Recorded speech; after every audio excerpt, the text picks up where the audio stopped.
Assalamualaikum warahmatullahi wabarakatuh. Selamat pagi, salam sejahtera untuk kita semua. Semoga kita semua berada dalam keadaan yang sehat walafiat dan selalu di dalam lindungan Allah Subhanahu wa taala. Amin ya rabbal alamin.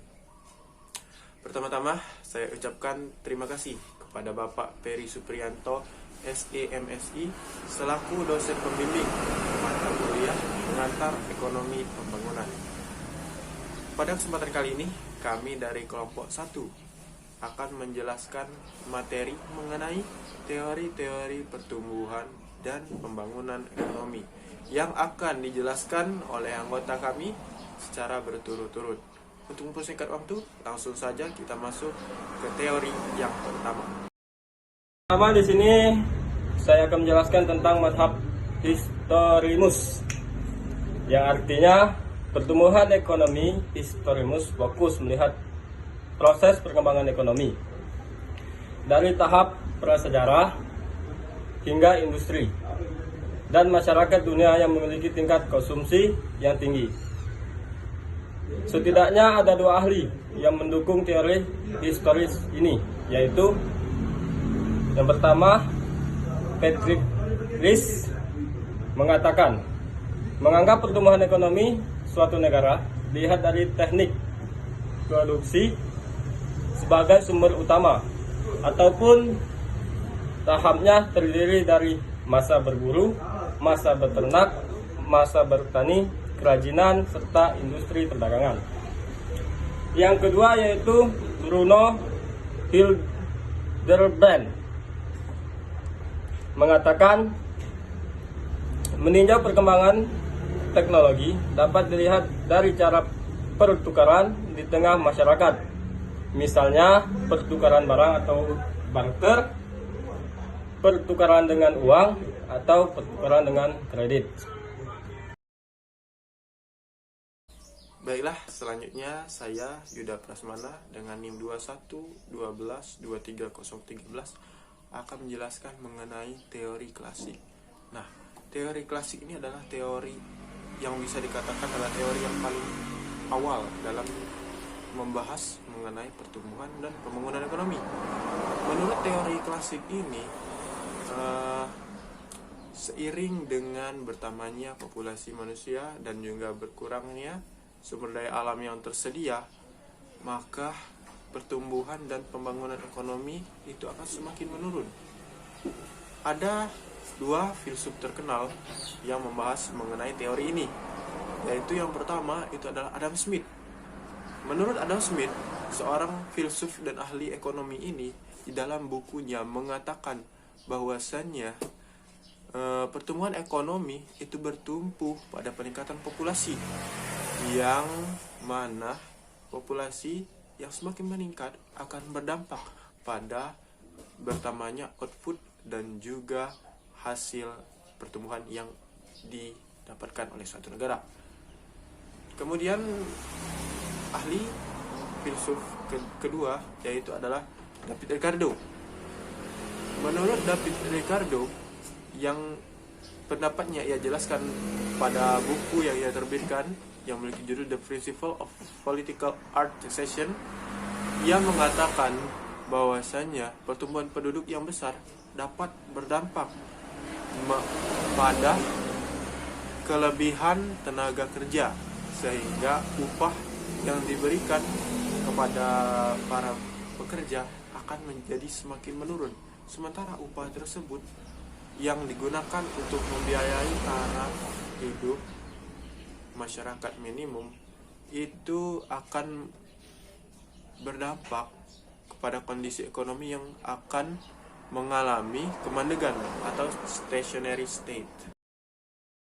Perkenalkan, nama saya Martinus, NIM 21223014. Di sini saya akan menjelaskan tentang teori Keynesian. Teori Keynesian ekonomi adalah teori ekonomi tentang pengeluaran total dalam perekonomian dan pengaruh terhadap output dan inflasi.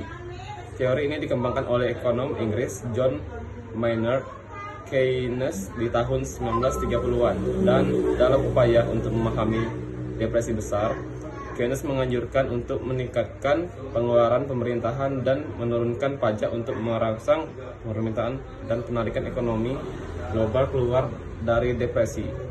Selanjutnya, teori ini juga digunakan untuk merujuk pada konsep bahwa kinerja ekonomi yang dioptimalkan dapat dicapai dan kemerosotan ekonomi dapat dicegah dengan mempengaruhi permintaan agregat melalui kebijaksanaan stabilitas aktivis dan intervensi ekonomi oleh pemerintah.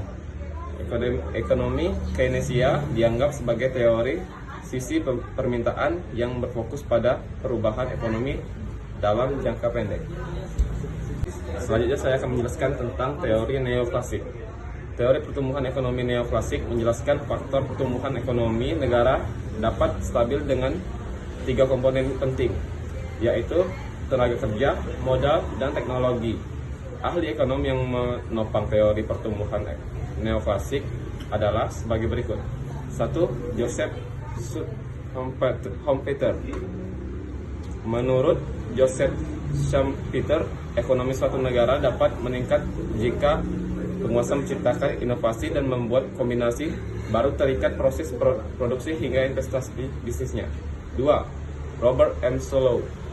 Teori pertumbuhan ekonomi Robert M. Solow lebih menekankan kepada rangkaian kegiatan produksi yang dilakukan manusia, akumulasi modal, pemakaian teknologi modern, dan hasil atau output. Menurutnya, pertumbuhan produk bisa berdampak positif dan negatif. Maka kondisi tersebut harus dimanfaatkan sebagai sumber daya yang produktif.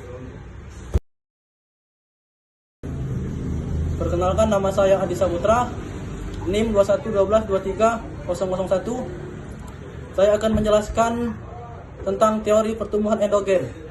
Teori pertumbuhan endogen adalah model ekonomi yang mengoptimalkan potensi internal negara. Model ini mengutamakan sumber daya manusia dengan kekuatan ilmu pengetahuan, sumber daya alam, hasil teknologi, dan kelembagaan. Assalamualaikum warahmatullahi wabarakatuh. Nama saya Bambang Herwanto. Saya dari kelompok 1 akan menjelaskan tentang teori Schumpeter.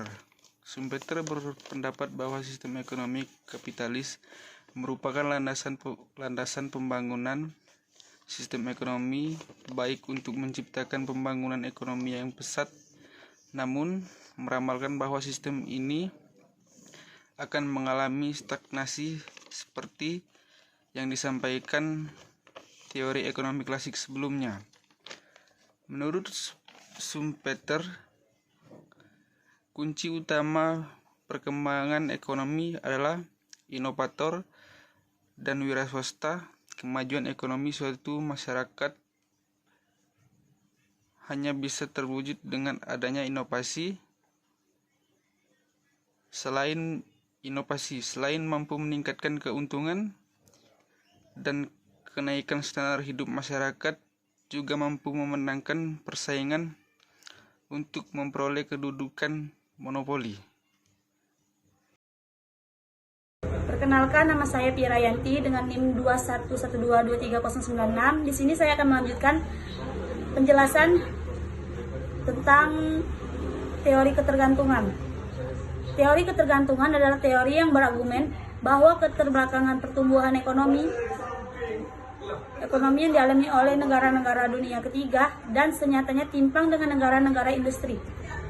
Karena faktor ketergantungannya atau kesertaannya terhadap sistem integrasi ekonomi kapitalisme global.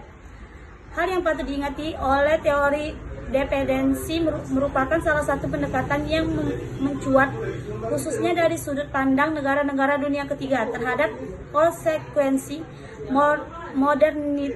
modernitas yang bercirikan perkembangan industri kapitalisme. Baiklah, mungkin itu saja yang dapat kami sampaikan tentang materi bab 3, yaitu pertumbuhan dan pembangunan ekonomi. Lebih dan kurang kami mohon maaf. Kepada Allah kami mohon ampun. Saya akhiri. Wassalamualaikum warahmatullahi wabarakatuh.